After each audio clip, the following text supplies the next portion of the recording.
Okay, am I recording? Yes, okay. So everybody, just so happy to welcome you all for our talk on water tonight. My name is Lori Borthwick and I'm president of the Bay of Quinte Green Party of Ontario. And tonight we are going to discuss water as a vital need and basic commodity in a world of climate crisis. And of course, with thought of the actual Bay of Quinte area more so. And just so everyone is realizing that we have muted you on arrival into the meeting, and that's just to allow better recording quality and less distractions for people on the talk tonight. And I would like to start by acknowledging that we're settlers here on the traditional territories of the Haudenosaunee, the Anishinaabe, and the Huron-Wendat. And we're talking about water tonight, and I thought it would be nice to reflect on some of the Indigenous ways of thinking about water. And this comes from Decolonizing Water. It says, to understand water, we have to understand our relationship to water. It is not good to look at the water all by itself. That is not the Anishinaabe way of life. We have to think about all of the life in the water. We have to think about all of the plants that grow in or around the water and the animals that drink the water. The water is also alive. Water has spirit and it is needed to support life. And we are grateful to the water. And I just thought that was very appropriate for tonight's thought. And now I'm going to turn all of the hard work over to Amy Bodman. I'm so excited that she has agreed to host for us tonight. Amy is president of the Prince Edward County Field Naturalists. She sits on the boards of the South Shore Joint Initiative and the Prince Edward County Trails Committee. She is a birding enthusiast and a passionate advocate for wetlands and a member of the Prince Edward Point Bird Observatory. And she has been dedicated to learning more about and protecting the natural heritage of Prince Edward County, which is so important. So thank you so much, Amy, for agreeing to be with us tonight and to host. Thanks so much. And over to you. Well, thank you, Lori. I'm very honored to be here, and I hope that I'm up to the job because I'm not used to doing this kind of thing. I want to thank you so much for asking me. My limited knowledge of hydrology stems from my interest in wetlands, which I've learned about due to birding. After I moved to Wellington, the Slab Creek and Hubbs Creek provincially significant wetlands, which were not designated as provincially significant at that time, became my birding classroom. Since then, I've learned a ton about how important wetlands are for mitigating the effects of climate change by replenishing and purifying our groundwater supply and mitigating the effects of erosion and drought, and by sequestering carbon. I've never met Brad or Jane in person, but I've talked to Brad a few times on the phone and have done a lot of emailing back and forth with Jane, especially when we were making submissions for the new official plan. Brad and Jane are representatives of two organizations that I think I represent the field naturalists here, really respect. Those of us who love nature truly cherish and visit our local conservation areas, consult Quinte Conservation over many, many matters, and recognize the importance of the difficult and essential job they do in terms of stewarding our hydrology and teaching us about nature. PEC was also really pleased when the mayor first announced that he would be forming an environmental advisory committee, something that has long been needed here in the county, especially with the declaring that we're in a climate emergency. But I think even before then, we are impressed with all that that committee has managed to accomplish in its first year under Jane's leadership and in very difficult times. Okay, so now I'll do the introductions to our two speakers. Jane Lesslie has had a long and respected career in global asset management with the Royal Bank of Canada, or RBC, most recently in London, UK. She now lives in Picton, where she maintains a private consulting practice, as well as heading the county's Environmental Advisory Committee. Jane will talk about the focus of the advisory committee and how our region can begin to participate in wider climate initiatives. Brad McNevin has had a long history in environmental consulting and has worked with Quinte Conservation for over 15 years, now as its Chief Administrative Officer. Brad grew up in the Quinte region, studied at McGill, and lives on Moira Lake with his wife and 2 daughters. Brad is knowledgeable about all water-related issues in the region and will be our main speaker, including touching on climate projections. Okay, so shall we hand it over to Jane at this point? Okay, thank you, Amy. I'm going to make my attempt at sharing the screen and transitioning. At least I'm getting a little more practice recently. So here we go.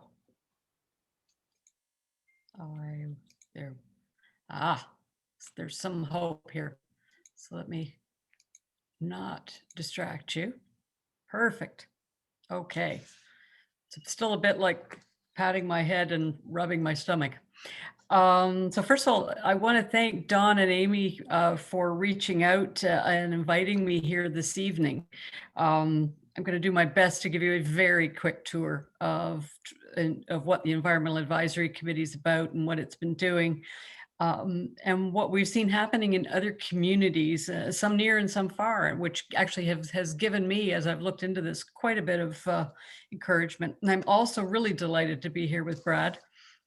Brad's colleague, Mark Boone, is a technical advisor to our committee, and Mark made a couple of very powerful presentations to us last year on drought risk and also low impact development solutions, and neither of which we've even begun to fully embrace and follow up all the ideas that were born as a consequence.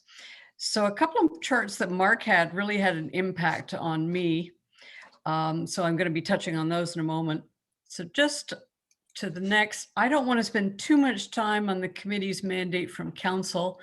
It's worth noting that we're an advisory committee and we do not have statutory authority. So we basically advise and provide ideas and recommendations to council and to staff and hope that they will follow through. I do want to put a brief focus on item 4 above, which is advancing the environmental aspects of council's strategic priorities. And as Amy mentioned, we did declare a climate emergency in May of 2019. For those who are interested, our complete annual report is available on the county's website under the agenda for the April 13th council meeting.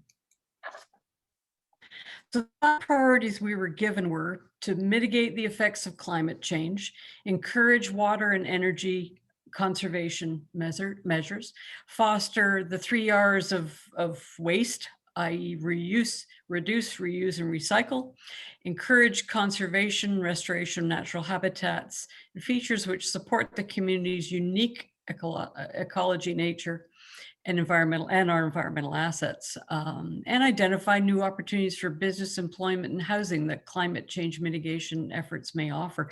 I've been looking at data that says that actually the growth in the green industries in Canada is going at twice the pace of that of the overall economy.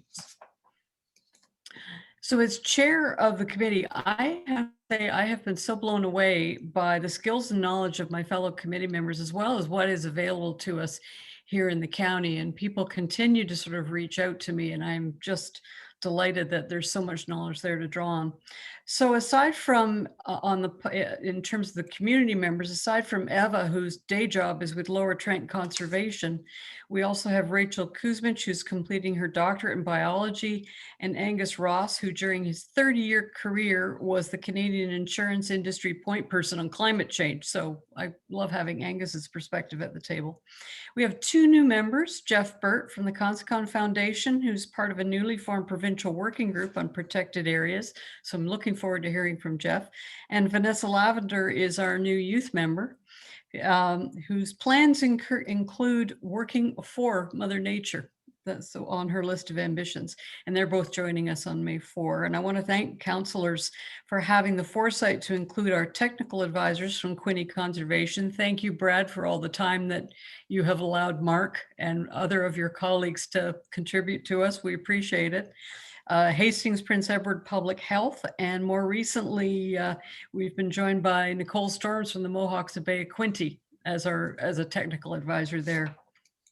So here's the first chart from Mark that I'm stealing. Sorry, Brad, if I'm taking your thunder. So the problem with the phrase global warming is at times, I think it defeats our cause. It sounds like something that's happening out there. So this chart from Mark, which showed our regional warming trends, really helped drive the point home for me.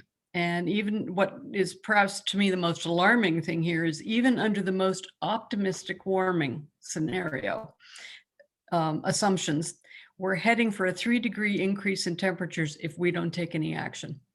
And by comparison, to put that in context, the Paris Climate Accord of 2015 set a target of 1.5 degrees. I'm guessing that does not come as a surprise to any members of our audience this evening. Now here's another one from Mark that hit me between the eyes. So here we are in Prince Edward County. We are surrounded by water, and yet at the same time, we are in the red for drought risk. So we sort of have in the county a 1-2 climate punch coming at us. So now consider just this, just with a farming community that represents about 25% of our economy and about 7% of our employment. So right away, you can see a real point of vulnerability, and then you just work out from there.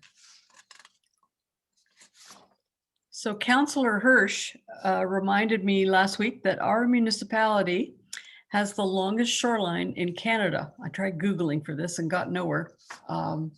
So I'm going to bow to John's ongoing knowledge. But in fact, we have 500 kilometers of shoreline here in the county. So it's not surprising with the floods of 2017 and 19 that we got hit to the tune of 1.7 million in flood related costs. That's directly in the county, its own budget. So that's equal to about 8.5% of 1 year's spending by the county government. And it's not just shoreline flooding, as Angus regularly reminds me, it is also inland flooding due to the increasing incidence of flash floods and the nature of our geology and how we're approaching development. So here's the good news. We are not the only Canadian municipality increasingly concerned about climate change. We are not alone. As of February this year, more than 500 municipalities across Canada had joined the Federation of Canadian Municipalities Partners for Climate Protection, or PCP program. This is a free program offered jointly between FCM and local governments for sustainability, the latter a global organization of municipalities. So what that means is we have not only a Canadian perspective, but a global source of ideas and information to draw upon, looking for solutions. So to put that in some context, as recently as 2018, there were only 350 municipalities participating in this. So that's a 42% increase in just over 2 years. So since I joined the community, I've heard a few times, oh, we're too small for this. We're not Toronto, you know. This isn't up to municipalities to solve. This is, fill in the blanks, a federal thing, or it is a provincial thing.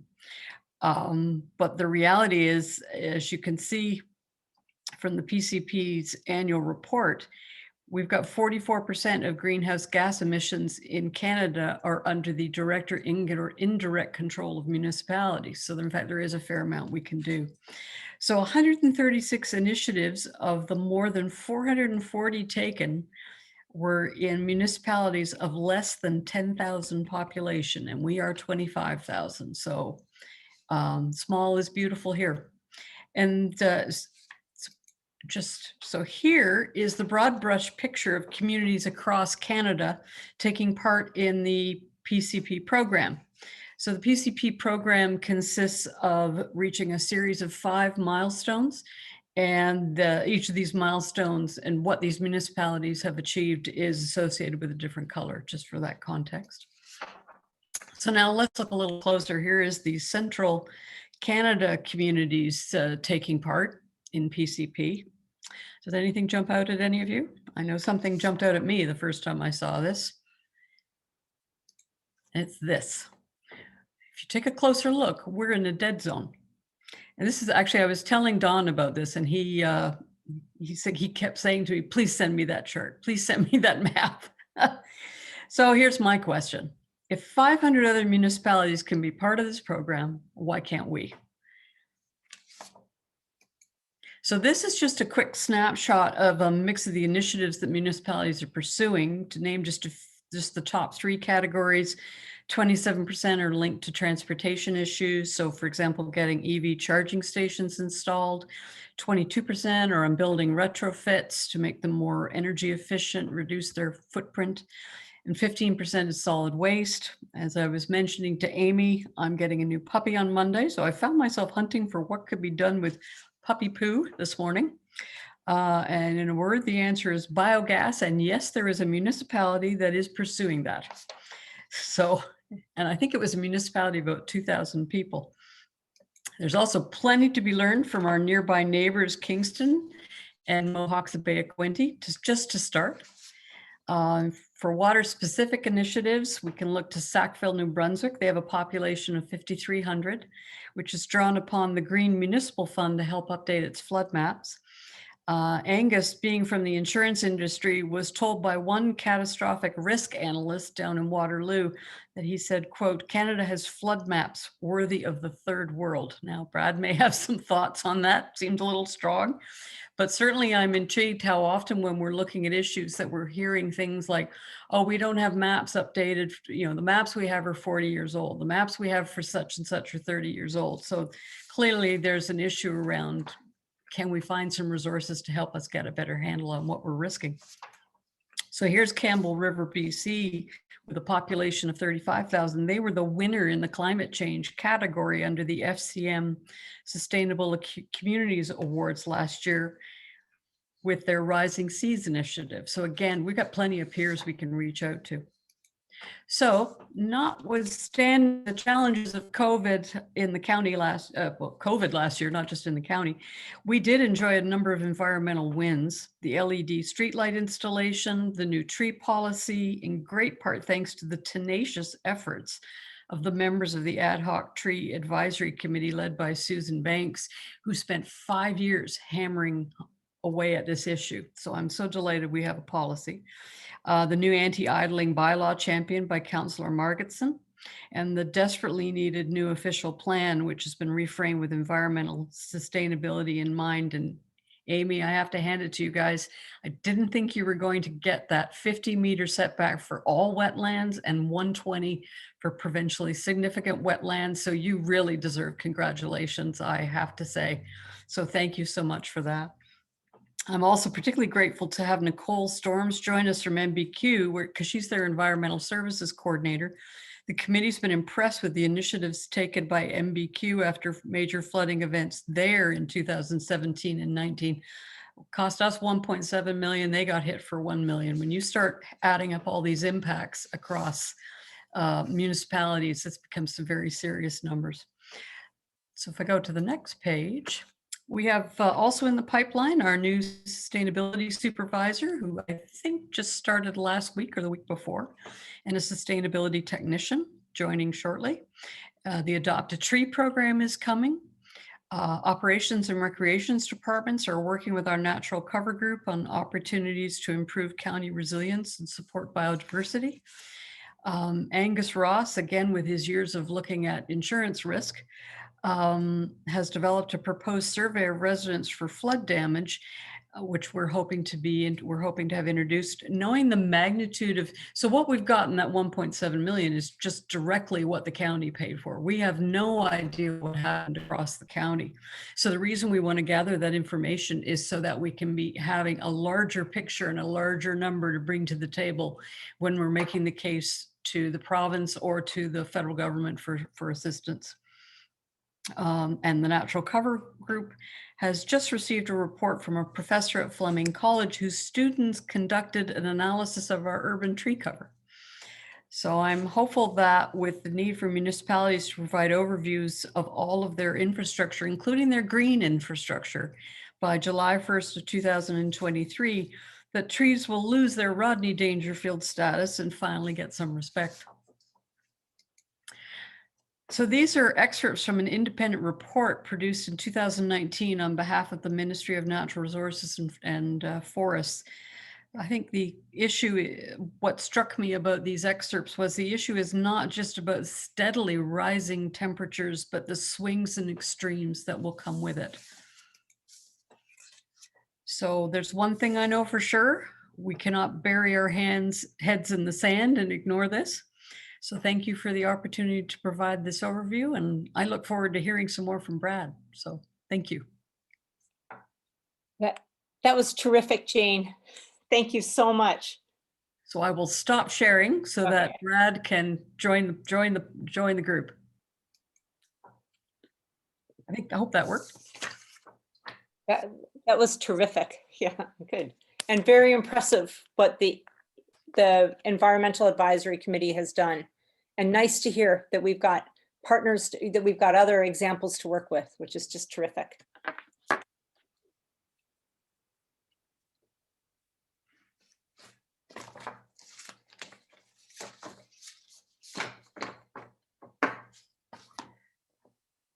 Just did it. I said I wasn't gonna not remember to unmute myself, but I did it. So I'm sorry about that. Anyway, great segue, Jane, and I appreciate the slides that you shared there, and I'll skip over those duplicates, but it really leads well into what I'm going to talk about in terms of Quinte Conservation and sort of an overview of our organization and what we do in the regards to the environment and all the stuff within our mandate that we cover from Prince Edward County all the way to the north part of the region. So with sorry.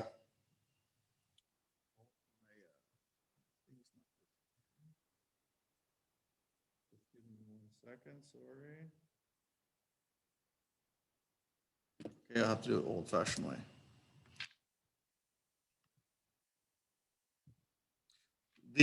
So just a quick, Quinte Conservation is, we're really a community-based environmental protection agency, providing what I would say cost-effective environmental expertise and leadership, where we can work with landowners to create a healthy, ecologically sustainable watershed, which is a vision from our past strategic plan, which we're currently going through the update. But it's really going to be a very similar process because our organization hasn't changed. We're here for a reason, and we're here to work on the landscape. Everything that we do, in my view, has some sort of climate lens to it, whether it's with our forestry properties or the water, with monitoring, it all shines a light on climate and is looking at changes and trends within the environment. So our particular watershed, I'll call it our watershed. Quinte Conservation is one of 36 conservation authorities, but our region is over 6,000 square kilometers and includes all of Prince Edward County, the Napanee region, which is the Napanee River and the Salmon River watersheds, as well as all of the Moira River watershed. And we're about, depending on the population statistics, we're about 167,000 people within our region, and we serve over 18 municipalities. One interesting note is that Quinte Conservation actually owns over 30,000 acres of land, and they range from very small parcels that are located around our water control structures to large tracts of land of over 1,000 acres, many with some significant features which is why they were purchased or donated to us. The key concept for Quinte Conservation and all conservation authorities is the idea of foundational watershed management activities. They support our mandatory programs, and we've been advocating for the watershed lens to be applied and not take away some of the individual lenses, which so say this city wants to do this or this location wants to do this. If we look at it from the watershed perspective, whether it be monitoring or data collection or green infrastructure, education outreach, everything that happens in the upstream areas or in the tributaries impacts the entire region. So when we're doing our programs, we're looking at it from natural hazards perspective, which can be anything from an eroding shoreline to a wetland to a floodplain. We're looking at drinking water source protection so that we can provide or track clean water so that municipalities have clean drinking water sources, as well as conservation of lands, which ties into the land that we own and other properties if we have partners. The mandate of conservation authorities is to ensure conservation, restoration, and responsible management of Ontario's water, land, and natural habitats through programs that balance environmental, human, and economic needs. Very important part of that mandate, because it's really focused around well, I say primarily around Southern Ontario. That's where a majority of the conservation authorities across the province. Province of Ontario is the only only province to have conservation authorities. There is a few in the northern part around Thunder Bay, Sault Ste. Marie, and North Bay, but 90% of the population of Ontario lives within a conservation authority within the province. So really important statistics. So we have the ability to really touch and communicate with a lot of the population, majority of the population. Just a quick thing about our budget is that we're primarily supported by municipal levies, but we do get other funding from governments, from grants, from user fees, donations, and we're constantly fundraising. And in 2021, our budget unanimously passed by our executive, and that's important because it's really showing the strong message from our municipal representation that they value the work and the efforts that the conservation authorities are going through. And I'm sure everybody's heard some of the turmoil that we've been in lately. We have a staff of somewhere around 25. It does fluctuate with the part-time contract summer students, but we have many field, like some people would say we have an ideal consulting company, because we have everything from field technicians to hydrogeologists to water resource specialists, engineers, you name it. Our staff complement probably could cover off an environmental specialist or an environmental expertise, even financial coordinators and IT staff and GIS staff, and the list goes on.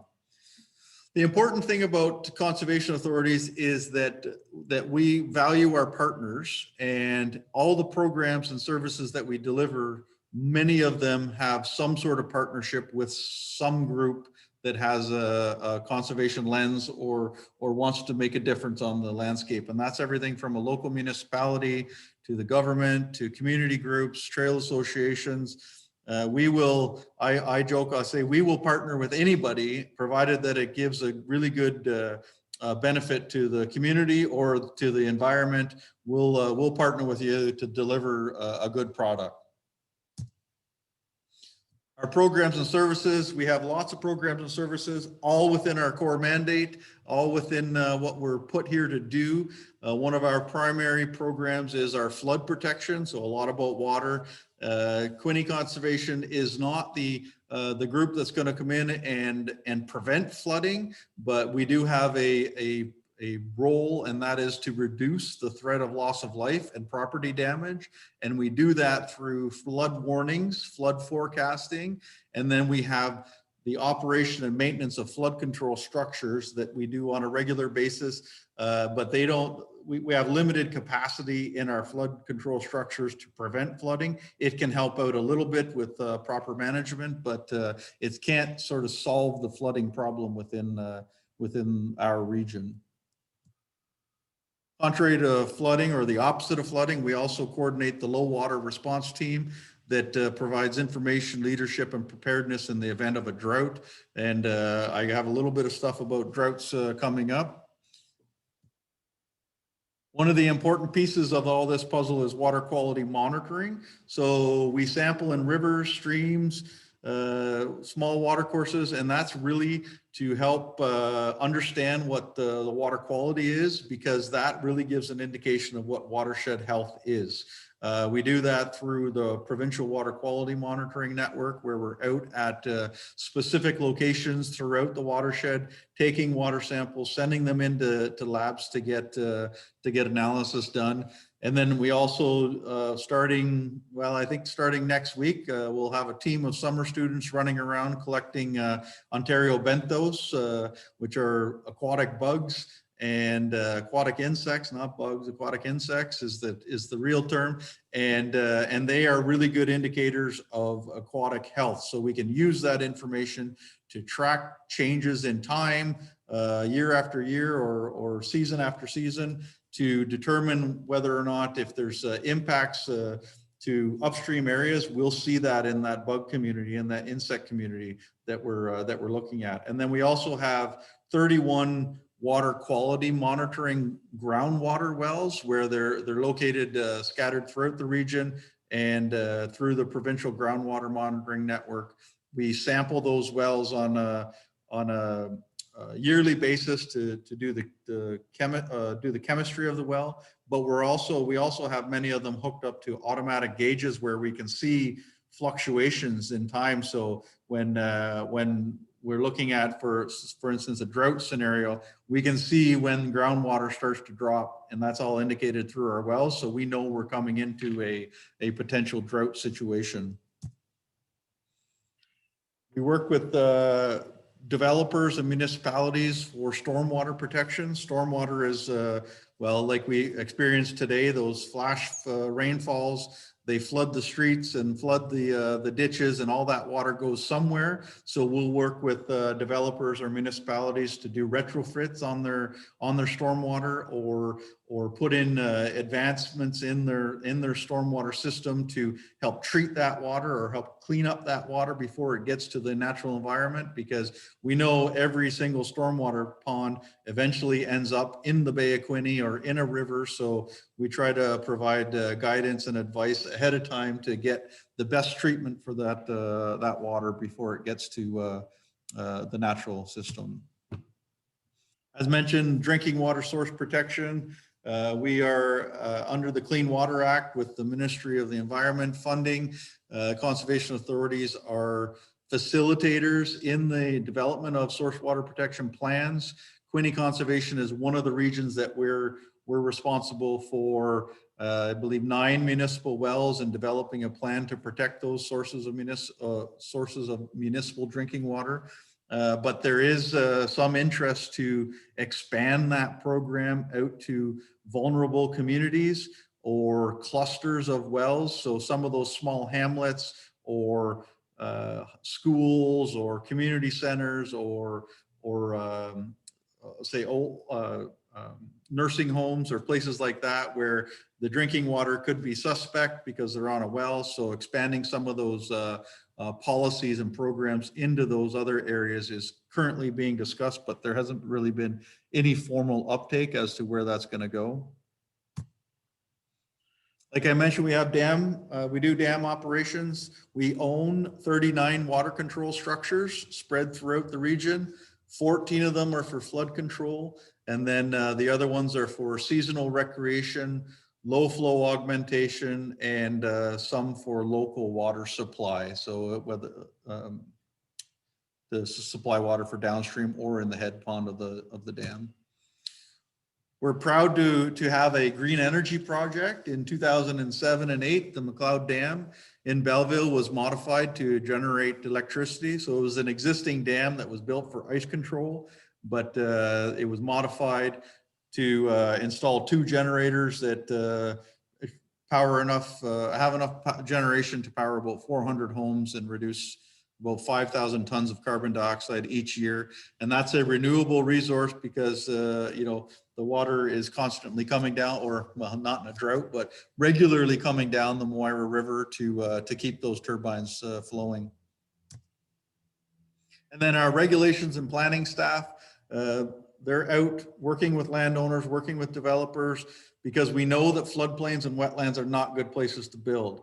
From impacting the ecological benefits of those areas to impacting their people's property because they flood. So we try to encourage and have regulation to make people build outside of those regulated features.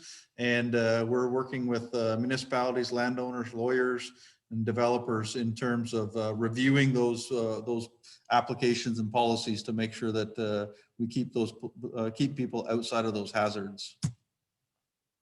The Bay of Quinte is a very important economic driver for this region, and we work with Lower Trent Conservation Authority and other levels of government to administer some of the programs as part of the Bay of Quinte remedial action plan to help with the Big Bay big cleanup, which has been ongoing for about well, close to 40 years, but it's getting to a point now where a lot of the measures are being addressed. This particular slide is just about some of the restoration and habitat enhancement work that we do. The picture in the bottom left is of Big Island, which is located between Prince Edward County and Big Island. It was a coastal wetland that was dominated by cattails, and our office helps monitor this project, which was a Fisheries Act authorization for a company that had to basically enhance or build fish habitats. So we helped them through that process, and now we have about 15 hectares of open water and channel habitat that essentially was close to monoculture cattail wetland.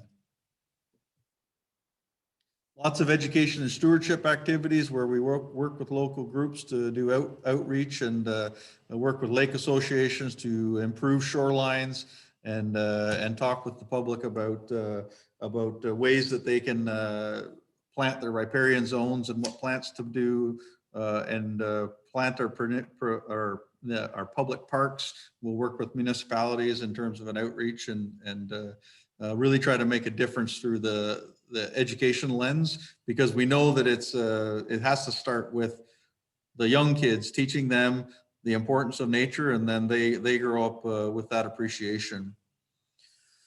Our conservation lands and areas, as mentioned, we own over 30,000 acres of land. We have conservation areas, so specific properties that are open to the public from daily from dawn until dusk, where they have some amenities like washroom facility or outhouses or picnic tables and things like that. And then the rest of our area is just left wild. And one of our conservation areas doubles as a campground, and that's up by Verona in the Napanee region watershed, where it's 3,000 acres, 4 lakes, interior and seasonal sites where you can go backcountry camping and experience a really great natural environment. The remaining part of our forest, we have 8,000 acres of managed forest plantation, and then 22,000 acres of sensitive lands that are set aside as a conservation reserve. So areas of natural scientific interest, wetlands, rock barrens, waterfront, and natural forest cover. And lots of public outreach and communication. So specifically about climate change and water, continued growth of greenhouse gas emissions are changing the environment we live in. Global temperatures are on the rise with the warmest years on record in the recent past. Weather patterns are changing, and the occurrence of extreme weather events are more prevalent. We in this region are experiencing these events on a regular basis, with some of the biggest flooding events of the Quinte area occurring within the past decade. On the other extreme is dry conditions, with significant drought also occurring more frequently in the recent past, with the summers of 2012, 2016, and 2019 being most notable. And we are looking at another drought scenario likely for 2021 based on the current trend in data. The occurrence of extreme weather events is not only being felt by the residents where they are occurring, but also, like Jane mentioned, the insurance industry, with record payouts for weather-related claims totaling in the billions of dollars, with 2013 being a record payout year in Ontario. And it included events related to flooding, ice storms, severe thunderstorm activity.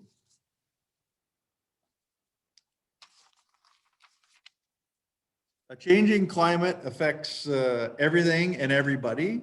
We know that, we can feel that from being outside, from going outside. We can see it in our energy bills, but the impacts range from water to land to air, and problems of air pollution and extreme heat can be evidenced by the many municipalities that provide cooling rooms for people in need. Other impacts most evident in the natural environment, with changes in hydrology of watersheds, due to more intense rainfall events. We saw today, I went out for a drive today in that storm. You know, the streets were full of water. You know, those events are happening way more often. And even changes of snowmelt conditions, prolonged periods of little or no precipitation, and the list goes on. These changes impact the quantity and quality of the water resources in our watershed.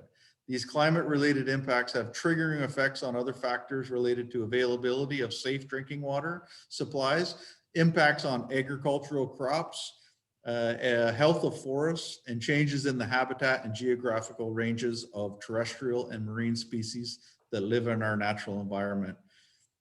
Because of these impacts and the programs such as watershed monitoring, flood warning, stormwater management, dam operations currently being offered by Quinte Conservation, we are in a good position to monitor changes that are happening in our water resources, keep watershed residents informed, and help them adapt to a changing climate.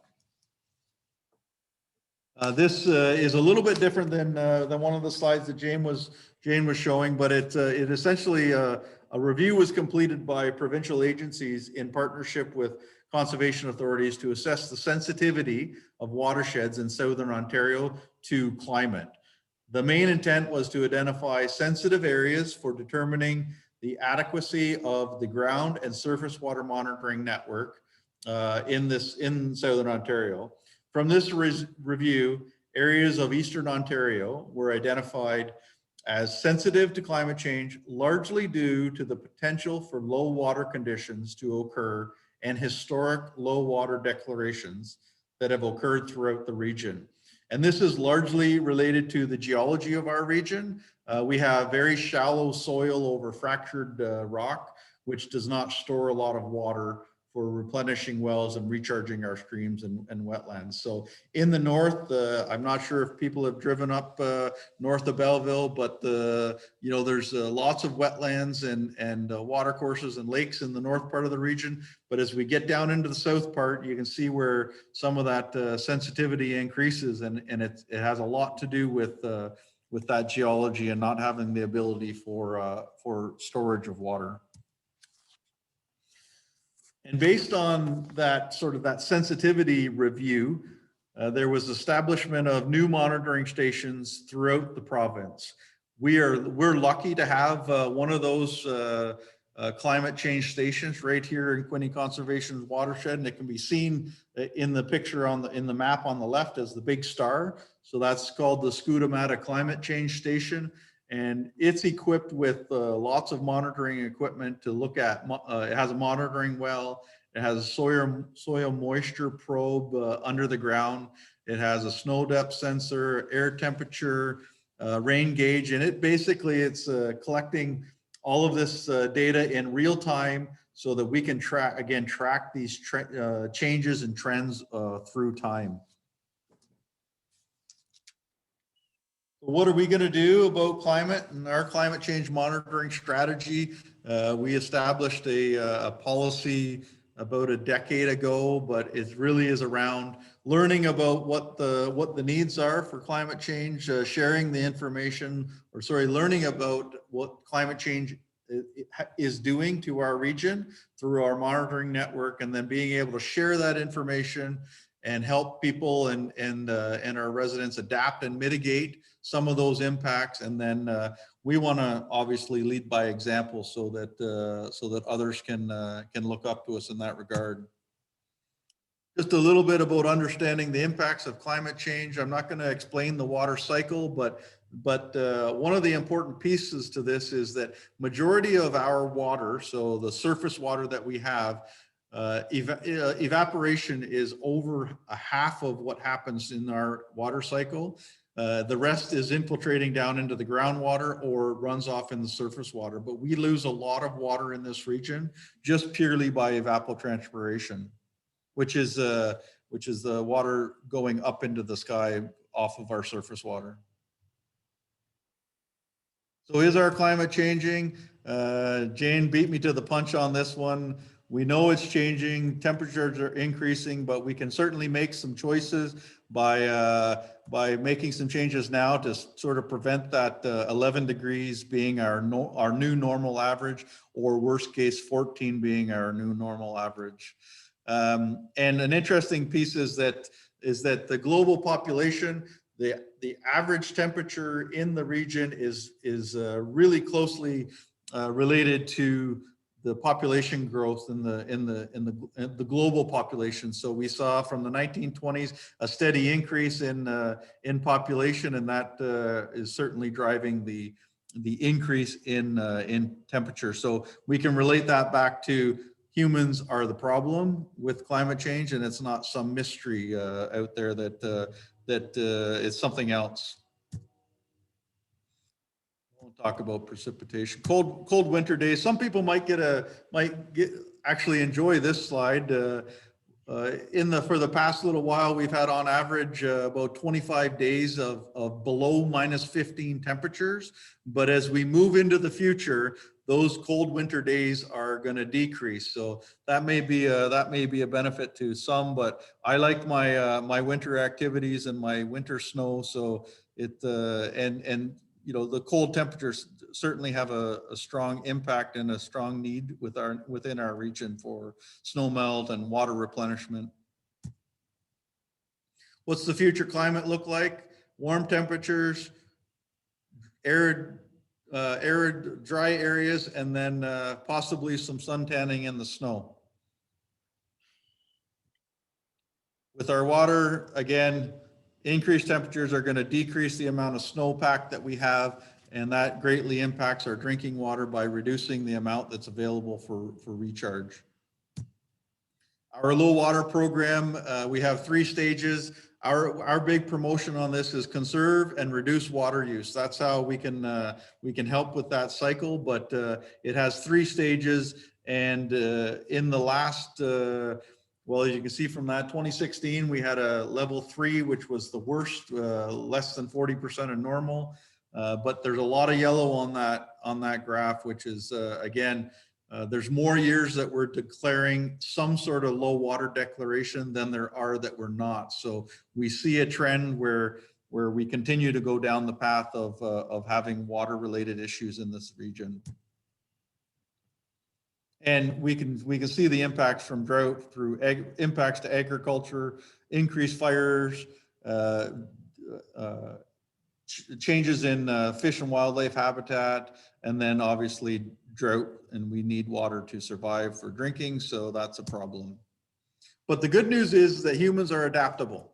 We can put people in the high Arctic to live in frigid conditions. We can put people in the desert to live in very, very dry conditions, and we can even put people on the moon. So I think we do have the potential to adapt. We just have to start making the right choices, and water conservation is one of those key choices.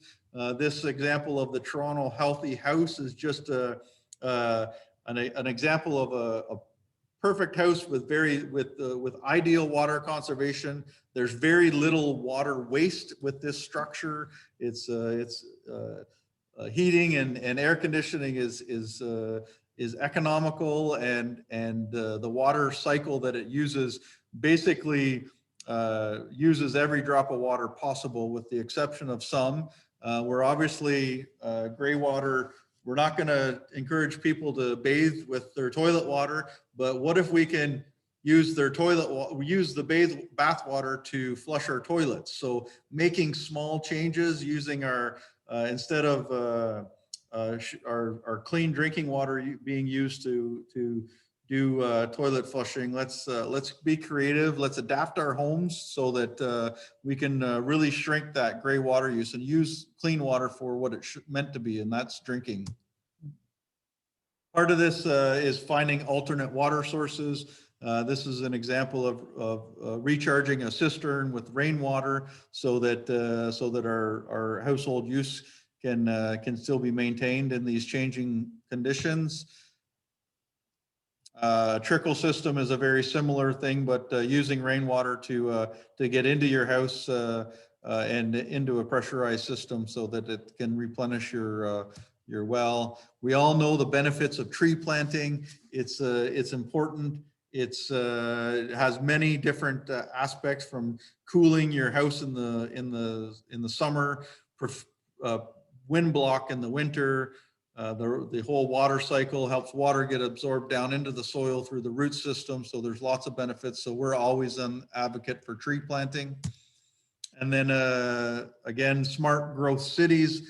What does a sustainable community look like? Well, I think it looks like where we have lots of different modes of transportation and bike paths, and close to our local farms where we're buying local. We have you know, the ability to walk to our important places like parks instead of having to drive there. And then those vibrant town centers where everybody can meet to go, so that we're not driving all over a big city trying to find the things that we need. Some of the low impact development, this is a Green Streets in Seattle, an initiative that was done. So instead of having mowed grass around every street and a mowed ditch, they planted these rain gardens and natural areas along the water's edge. So they capture the storm runoff, they capture sand and salt, and they put specific plants in there that can tolerate those conditions. And you know, and it's quite beautiful too. It's not, I'm more of a non-manicured lawn person, so I like the looks of that a lot better. So this is the end of my presentation. I just wanted to say that there is a better way. We're no longer riding whatever that animal is there, muskox, I guess. We're no longer riding horses. Look at how far we've come. We're getting into the electric vehicle industry, or seeing the benefits of the electric vehicle industry. Quinte Conservation has our own electric vehicle and charging station here that it's amazing how awesome those cars are. They have lots of power, as long as we can get those charging stations so we don't have battery fatigue and worrisome about the batteries, then we'll certainly all be better off. And then this is a great slide that I have. I found this somewhere. Somebody shared this with me, but I like the caption: "What if it's a big hoax and we create a better world for nothing?"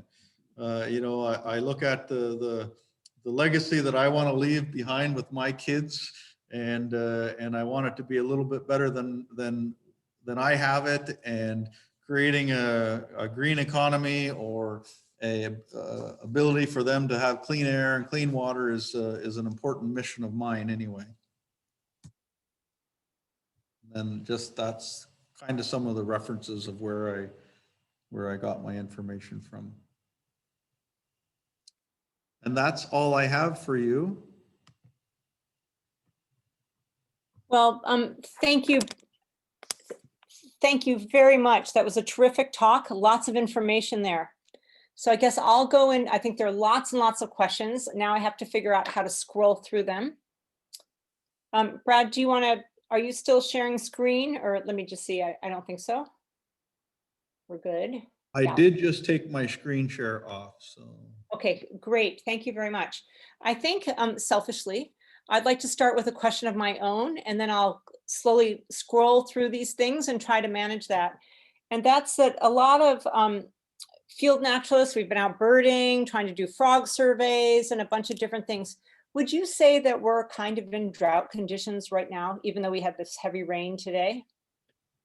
Yeah, we could have, we were anticipating a little bit of rain this week based on some of our data, likely with this, like our droughts are, we look at precipitation amount. So it has the last 3 months of precipitation as well as stream flows. So we're close to coming into that level 1 condition. And I would say that we'll probably look at the amount of rainfall at the end of the week and make some decision next week as to whether or not we need to make an announcement or call the low water committee together to start having some discussions about that. Okay, thank you. Okay, so I'm going to try to scroll through these. We've got some, we start with some very good just thank yous and comments. Carolyn Herbert asked, I think she was talking about Jane's presentation. Will these slides show up on the recording? So I'm assuming they will. I want to share with my Ottawa councilors. I'm on mine as environmental advisor. There you go. That's terrific. Okay. So I've got a bunch of questions here. I'm just going to go see some of these. Let's see. Okay, I'll just try one of these. This is to both Brad and Jane. What new initiative would you two like to see in terms of protecting wetlands? One of my favorite things. For examples, farmers cutting down trees or things like that, which is very hard because that's on private land and farmers are very protected. And, you know, Jane mentioned setbacks. We were able to change the setbacks to 50 meters for all wetlands in the county, although the PPS, the provincial policy statement, says 30. And Jane, I do want to mention the 120 meter setback had nothing to do with us. That's actually in the PPS for provincially significant wetlands. So Brad and Jane, do you have some thoughts on that kind of thing? I guess I can go, Jane, and then you could follow up with any further. The idea of like protecting wetlands is part of our mandate. The issue, I guess, is that we can only protect wetlands from development, and development is construction, filling, alteration, things like that. We can't stop tree cutting. That has to be done at a municipal bylaw or some other mechanism. But we don't. Our regulation that we fall under, that gives us the under Section 28 of the Conservation Authorities Act, it does not allow for us to have any input in terms of tree cutting. Yeah. Jane, do you want to say anything about that? We did have, you mentioned the tree policy that came in the, you know, that came up through the ad hoc, the tree policy committee, which actually Sue Banks was on the executive of the Field Naturalists at the time when that was all started. So I'm actually pretty familiar with the 5 years of work that went into that. Do you have a comment about that? Well, I think it's I go back to the idea of, can we find, well, no, let me back up a moment. Susan's group did an enormous amount of research in terms of what was going on in other municipalities and looking there for best practices. At the moment, we're only looking at municipal property and new developments. And what's one thing that when Michael Michaud appeared before our committee in November, he was saying he's a firm believer in requiring more trees. So in other words, if you take down one, you should be putting in 2 or 3 and trying to bring about a net gain. So encouraging more of that on the part of developers. So part of this as well, I would assume, comes through, first of all, making sure that council is aware that this matters to you. Look for best practices elsewhere. And we do have a number of initiatives coming. It's interesting. I just had correspondence today from Robin Riley, who I believe, who's with the Ministry of MECP, saying that they put in 1,000 trees at sandbanks last year and have put in 110,000 over the last 8 years. So part of it is sort of how do we encourage and incentivize more of this? We've got grants. We've sort of we've got a grant to put 10 trees into Delhi Park, and that is sort of like almost like a beta test, if you will. Okay, how did this work with the grants? How are we? So I think that we've got from vis-a-vis the tree policy, we're heading in the right direction, but you know, maybe we're not as ambitious as we could be, but we're going to have to make a case for that and look to peers elsewhere to encourage that. I mean, you're always, how do you actually encourage people? I mean, I made a presentation to the library last week, and the comment was, okay, what can, and Eva Benarchuk, who runs the natural cover team, made a presentation on what people can do in their own backyard. And we were saying, please, if you've got the capacity, please put in trees, be planting trees and contributing to our tree cover.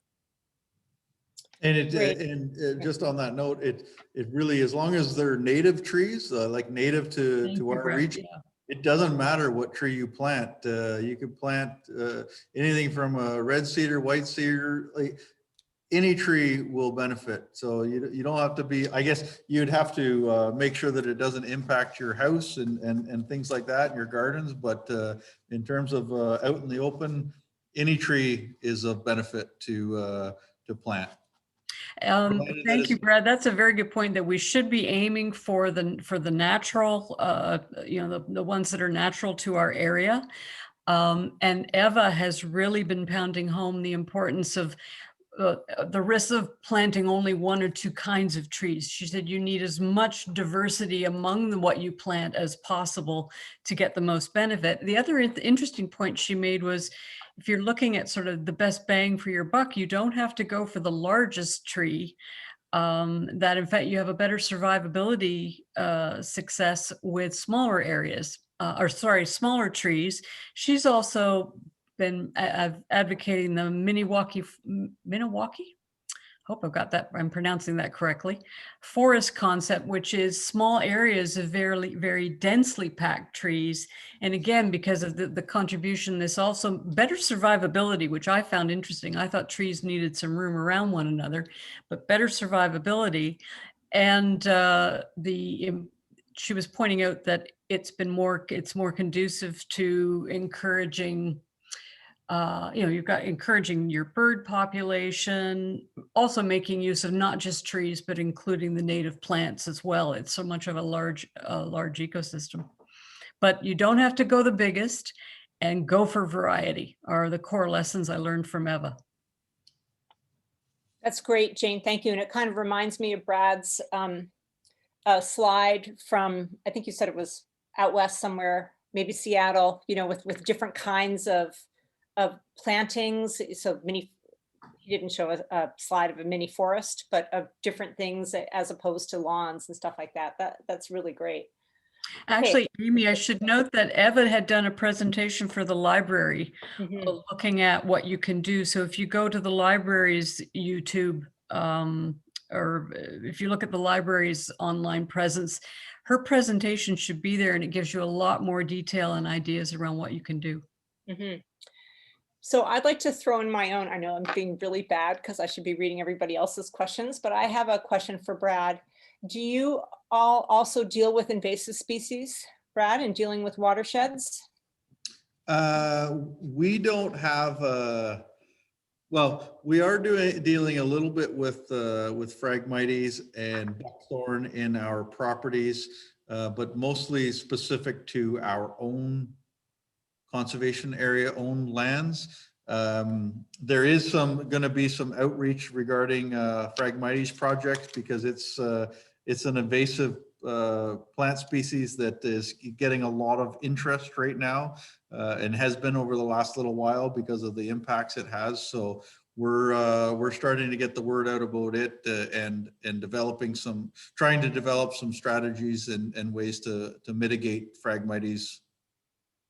Yeah, I'm assuming that most people here know what Phragmites is. You can see a lot of it growing along the edges of the roads, on say Belleville Road, right as you hit Rossmore. It's really bad on both sides. So yeah. Okay, great. Okay, I'm going to scroll through some of these questions. Here's one. And this actually deals with a bit with well, I was really interested in Brandon, what you said with the clearing of opening up Big Island around there, Big Island Marsh, and I've gone kayaking in there, leaving from Terry Sprague. I think you guys have put up a little Terry Sprague sign where we used it to launch our kayaks, but and which made me think largely more in a more larger way of Bay of Quinte and all the remedial action that's been done to clean it up. So here's the question. Bay of Quinte has seen a lot of industrial pollution over the past years. Can we assume industrial pollution is a thing of the past? I'm assuming in the Bay of Quinte or around here. Interesting. I would hope so. I would think that there's enough regulation and eyes watching that we no longer have to or anticipate that the Bay of Quinte will go back to the way it was in the 1970s, where it was essentially, I can remember my father talking about driving over to Prince Edward County and Swix Island being being a dump where it was a municipal dump. I think those days are behind us.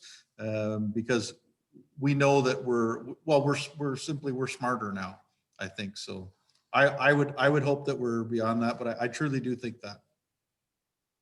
Great, thanks. And it's moving to see what has happened there, although a lot of the toxins are at the bottom of the water in the mud, but still, it's still great to see. And I know there's been work and also adding plants around streams that go down to the water to help control some of that pollution.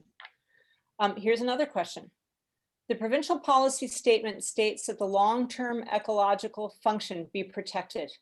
Is this being followed? I think this is about development applications. Is this being followed, or mitigation is usually short-term for the construction phase? I would say it's being followed at the permitting stage, but it brings a very valid point to it. We establish mitigation measures to protect waterways and wetlands during the development phase. The unfortunate thing is to be quite blunt, with reduced revenue or reduced budgets, we don't have enough staff to run around to every single permit that we issue to ensure compliance. And that's a really big factor in making sure that measures are followed, is having the capacity to go around and check these locations. Yeah, I've been a firsthand witness to that problem. So and I certainly appreciate it.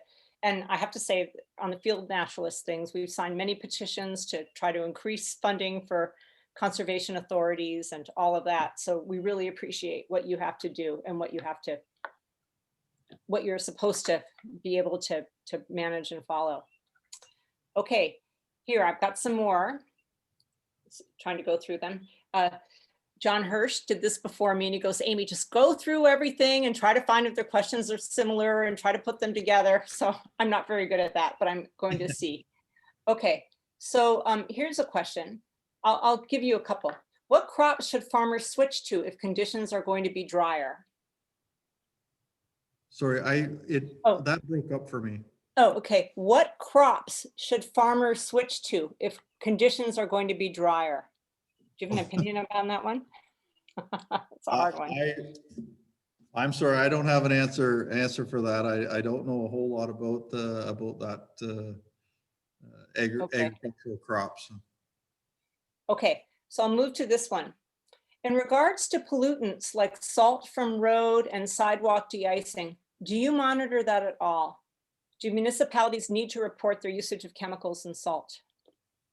No, our office does not monitor salt usage. There is policies within the source protection plan that help provide guidelines to salt use within capture zones for drinking water. But currently, there's with the exception of MECP having standards, I don't think there's a lot of monitoring involved in our region with salt use. We even struggle around our own office. We have a company come in and plow the driveway and shovel the sidewalks as part of a maintenance contract. And I don't know how many times they've been told to not. Like, some days I'll walk in and I'm afraid to walk on it. There's so much salt. I think the bottom of my shoes are going to melt off. Like, don't use salt on our walkways and it's trained in them or it's inbred. I don't know if it's inbred, but it's part of their cycle where we have to put salt out. That's how we treat slippery sidewalks. So but it is a problem where we are seeing in many water courses and our Great Lakes, the salinity is going up, and it's not all related to salt on roads, but it certainly has a huge impact. Okay, I have a question here, and this is for Jane. Thank you, by the way, Brad. w- Here's a suggestion. Why don't we have an environmental committee for the Bay of Quinte instead of just Prince Edward County? What do you think about that, Jane? I think that makes eminent sense. I mean, there seems to be, it goes back to the idea of there's a lot of room to be collaborating. So Yeah. should and could there be some cross-pollination between ourselves and our neighbors? Absolutely. I think it's a great idea. I mean, we've just started a bit with by having Nicole joining us at the table, because so that gives us one neighbor's input. But I think that makes a lot of sense. Me too.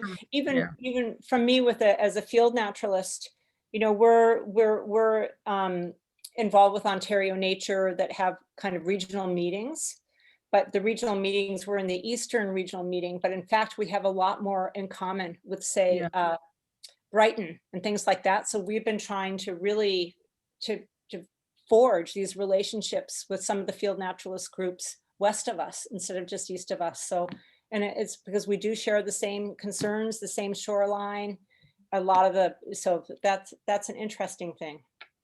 And actually, Brad, you did show the big map of all the conservation areas. I was really interested to learn that conservation authorities are basically in Southern Ontario. So that was all because of Hurricane Hazel. So that's kind of amazing. Okay, I'm gonna go through some more of these. I did hear sorry.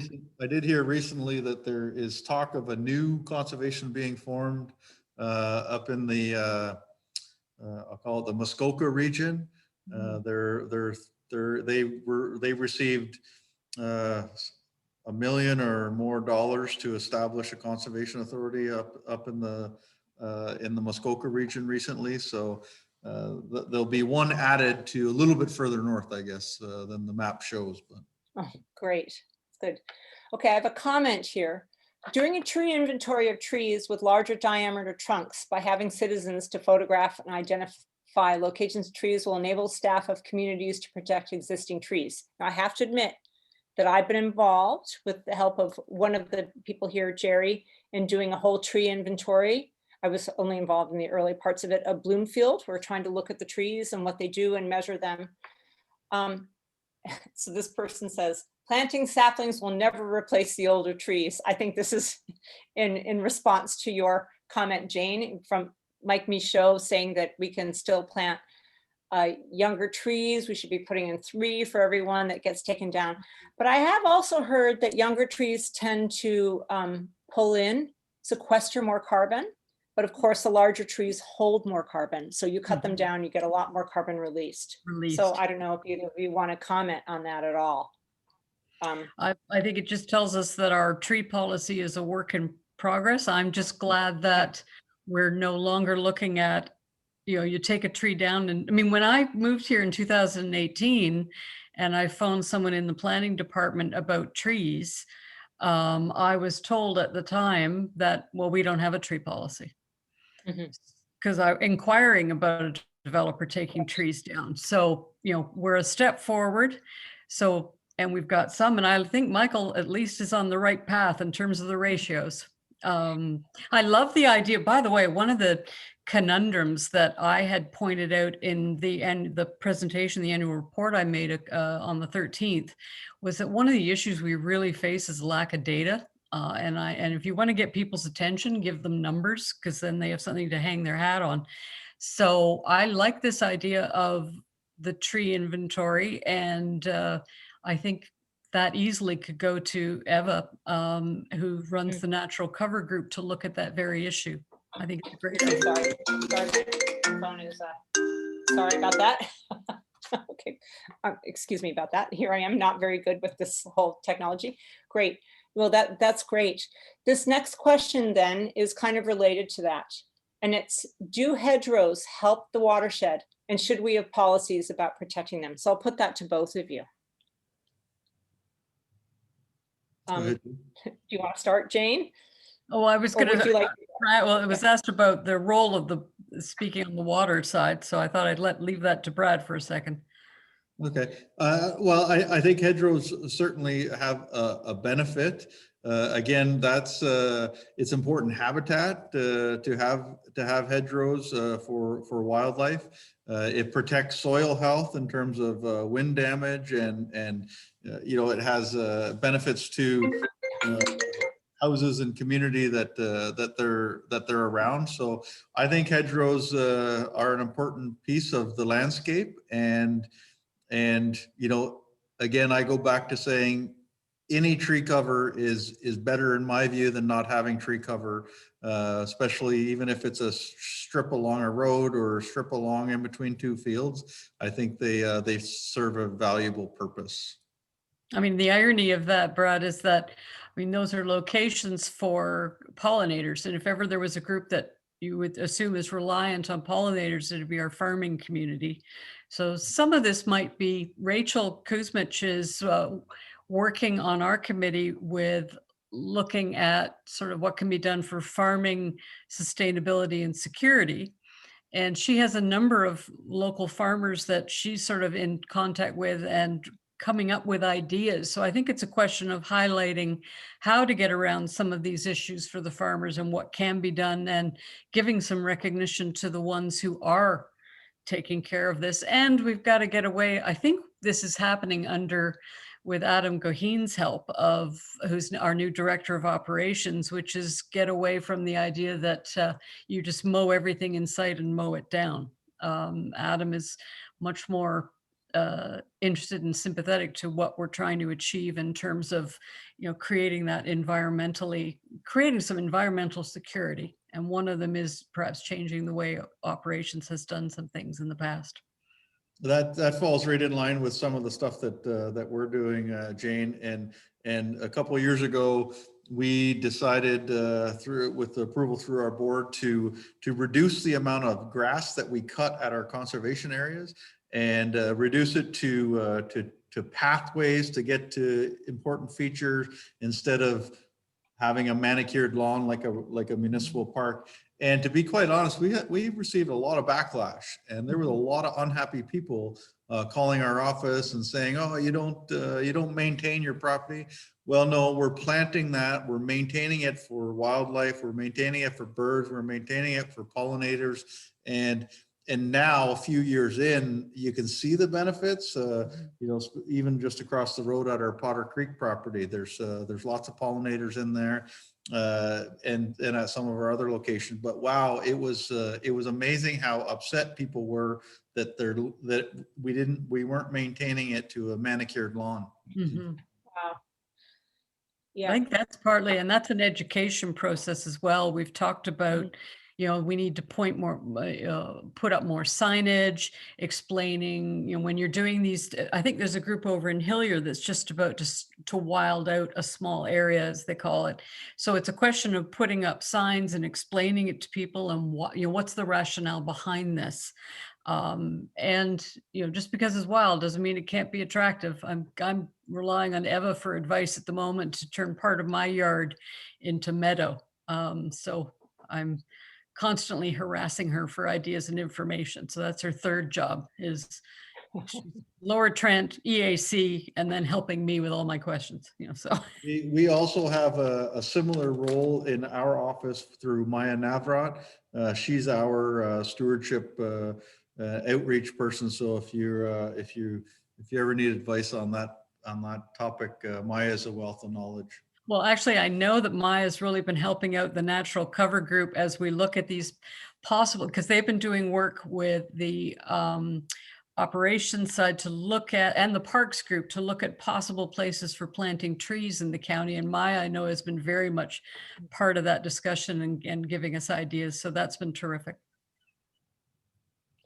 That's great. Okay, I have two more questions. So it's 8:19. Don, are you all right? Or Don and Lori, is it okay if I do two more questions? I need Sure. Brad, is that okay with you and Jane? Are you guys good for two more questions? Okay, two more. Thanks. Okay. How do you educate counselors to understand how important the environment is? The Environment Committee can only recommend And the Conservation Authority needs more money to do more and be more. When are we going to make the environment the most important issue right now? Okay, I don't know if you two can answer that one, but it's a good point. Anyone want to take a stab at it? I'll take a stab at it. That's a loaded question for me because I have municipal councilors that sit on my board that could fire me at Yeah. any point. But I think we are getting there with municipal councilors. We're trying to work with other levels of government to provide just from the Conservation Authority's perspective. Our umbrella agency, Conservation Ontario, is constantly lobbying on our behalf to educate and promote what we do. So, but I do think it's a sort of a cycle that we continue to spin our tires in regards to, we seem to always be coming back and having the same conversations, and that's what comes first, the environment, the health, the education, where does it all fit in? And one of the things that we've been advocating around here is that the environment can really help with sort of the health and mental health aspects of some of the issues that we're going through, and having the governments understand that is it's going to take some work, but we're promoting that right now in terms of that tie-in with the benefits of health and the environment and even education. Yeah, last summer. Oh, I mean, sorry. we have an election coming up in 22. So the most important way is to tell these counselors in these open house, or sorry, the all candidates meetings, that this matters and we want to see specific action. I think it's the same for telling council that I was listening to an interview with Mark Carney the other day, and he said, you can't look to the people in the politicians, and I don't mean to put a whole brush across council, because we've got, some councilors, some of whom are on our committee, who are very supportive. But I think Mark Carney was making the point that they will not lead on this issue, but they can be led, and they will be led by the voters. So it's up to the voters saying, this matters to us, do something about it. That's great. A good reminder. Yeah. Okay. And so one last question. Thank you, Jane and Brad, on both of those things. Anyway, so here it is. I see fields, this is a more local question, but I see fields being abandoned and reverting to red cedar. Should we interfere and plant a mix of trees, or should we let nature take its course? And this is a big question when it comes to managing on, when we don't have a lot of land to work with. Either of you, Brad, do you want to take a stab at that one? Should we leave the red cedar or try to cut it down and turn things back to grasslands, or what? Well, I don't have an exact solution or answer for that, but my own, I guess, opinion would be that red cedar certainly has its benefits to the region. There's a lot of red cedar in Prince Edward County, but recognizing the importance of grasslands to the region and those alvar type habitats. We have a lot of areas in Prince Edward County and this region that have very shallow soil. So there's not a whole lot of diversity of tree species that can go there. So maintaining it as a grassland is likely an important part of the ecology of the region. But then again, you're messing around with nature, and sometimes nature just needs to be left alone. Great. Okay, Lori, thank you, Brad. Thank you, Jane. Lori, we'll end it there, and I'll hand it back over to you. Thanks a lot, you all. Well, thank you so much, Amy. You did a great job with all those questions. I really appreciate it. And Brad and Jane, wonderful presentations. I learned a lot, and I was taking quite a few notes, and I have some great ideas to bring forward to Belleville councilors of what I'd like to see them do. And anyway, we really appreciate your time tonight. It was very informative, and thank you so much for attending and speaking and spending your time with us tonight. Thank you. And with that, we will sign off. Thank you for having Thanks, me. everyone. Bye, everyone. Thank you so Bye. much. Thank you. Thank you for your wonderful presentation. Great. I'm looking for my recording thing. I saw Richard's sign there. He held up a sign as he was signing off to promote the Green Party there. Oh, sorry about that. We try not to be too bad at that, but occasionally we do.